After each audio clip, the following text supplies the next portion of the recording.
Bonsoir à tous et bienvenue dans ce journal. Mais tout d'abord, les titres. Un accident ferroviaire a eu lieu dans la nuit dernière au quartier Kakimbo dans la commune de Ratoma.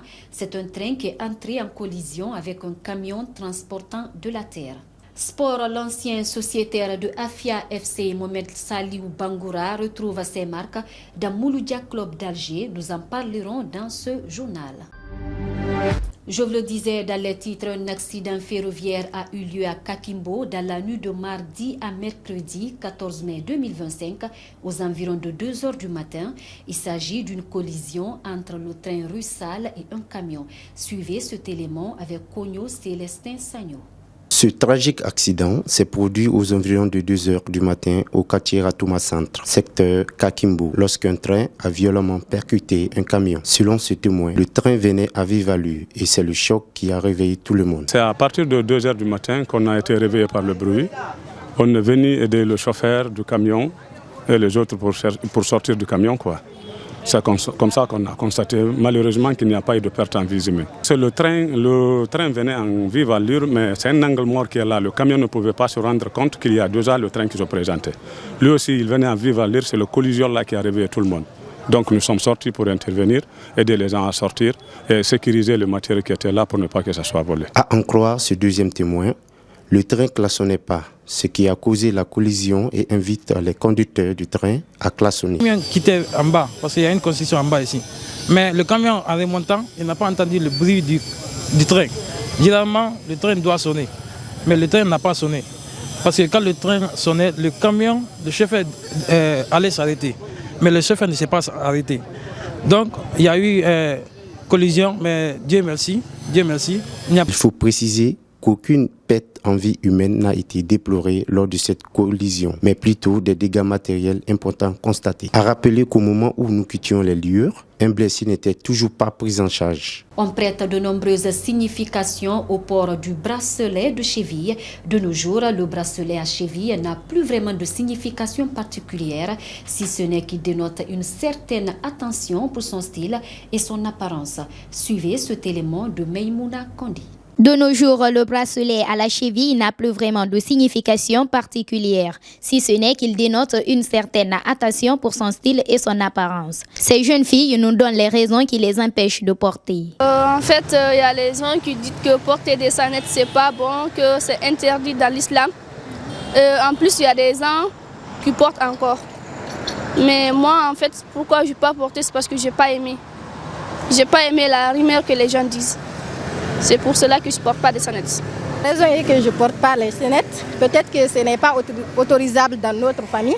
Et il y a certains d'autres qui parlent que les chaînettes sont interdites à l'islam, c'est-à-dire c'est haram. Mais par mon idée, moi, je ne sais pas si c'est haram ou pas parce que je ne connais pas. Malgré les mauvaises intentions sur le port des chaînes à la cheville, cette autre jeune fille dit être accro aux chaînettes. Pour elle, c'est une manière de rendre hommage aux femmes pendant la colonisation. Le contraire quand même. Ce que je vois, parce que dans les mosquées, on nous dit quand même que c'est pas bon. Les filles qui portent, ce n'est pas bon. Mais moi, je porte parce que je porte l'image des grands-parents, quoi. Pendant ce temps, beaucoup de jeunes filles ayant l'amour de porter ces chaînes pour de l'esthétique ont peur à cause du regard. Après le décès de l'humoriste Moussa Kofoy Keita, survenu lundi 12 mai 2025 à Kindia, nos reporters ont recueilli les réactions de quelques-uns de ses admirateurs. Suivez.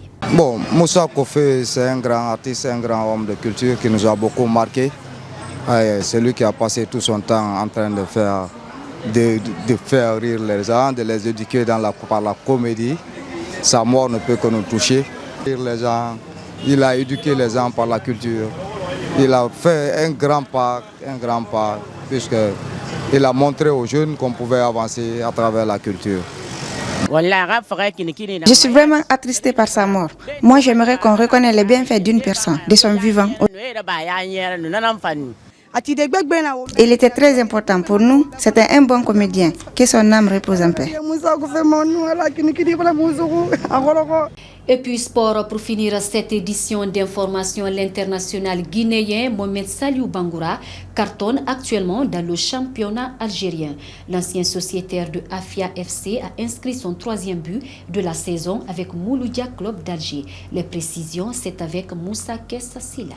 L'international guinéen Mohamed Saliou Bangoura, dit Aloba, continue de marquer les esprits en première division algérienne. Lors de la 25e journée du championnat, il a inscrit son 3e but de la saison avec Mouloudia Club d'Alger face à CR Belouizdad. Le score final de cette rencontre est 1-1. Saliou Bangoura, Aloba, cartonne actuellement dans ce championnat très relevé avec ses 3 buts en 4 apparitions. L'ancien sociétaire et meilleur buteur du Afia FC semble retrouver ses marques de buteur impeccables en première division algérienne. En basket, l'américano-guinéen Alpha Diallo, actuellement joueur de l'AS Monaco, a confirmé sur Canal+ sa présence avec l'équipe nationale de Guinée pour la 31e édition de l'Afro-Basket prévue en Angola du 12 au 24 août 2025. Invité de l'émission Talent d'Afrique sur Canal+, Alpha Diallo est revenu sur son intention de jouer dans l'équipe nationale de Guinée. Ainsi prend fin cette édition d'information à tous. Merci de l'avoir suivi et les infos continuent sur Guinée Buzz TV. Au revoir.